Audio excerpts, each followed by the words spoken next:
Hey, it's Amy Breeze Harper of the Sister Vegan Project. Happy New Year 2020. And just wanted to say, hey, I haven't really done a video in a really long time. I found something awesome. A black mermaid. And what makes it awesome is that when I grew up, I didn't actually have access to toys like this.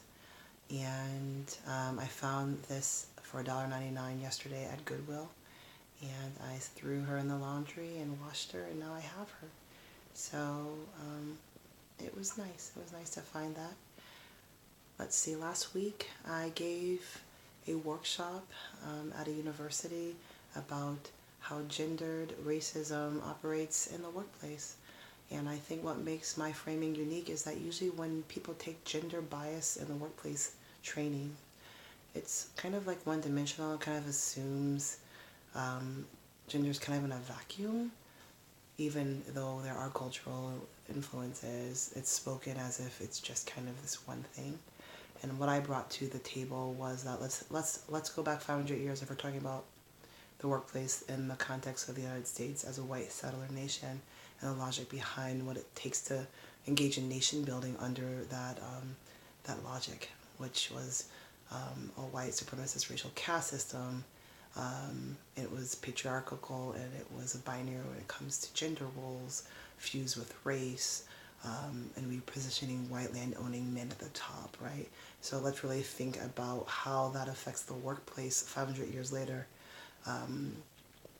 whether you are white or black or another racial ethnic identification, and really just talking about that and how that influences what takes place in the workplace. Not necessarily the overt stuff, but the covert stuff, you know, the policies, the procedures, the practices, as well as implicit unconscious biases around this. So it was an 8.5 hour long workshop. It was pretty intense.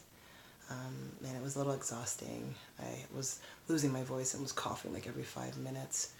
But I got through it, and it was exciting for me to do it. It was the first time I'd showcased that particular concept, gendered racism, because I had been asked to do a gender bias training, and I thought I hope they'll appreciate, you know, the racial aspect of it, because you just can't ignore it. And I also spoke about, you know, white women, that gender minorities but racial majority. What does that mean, and how does that affect how you engage at work? So that's good. So that's the beginning of my new year. That's about it. And 2020 marks the 10-year anniversary of the Sister Vegan book. Can you believe that? I want to do something in the fall that acknowledges this. Maybe put together a conference or a symposium or something in the San Francisco Bay Area to really talk about the Sister Vegan Project 10 years later, with invited guest speakers and whatnot. So, okay.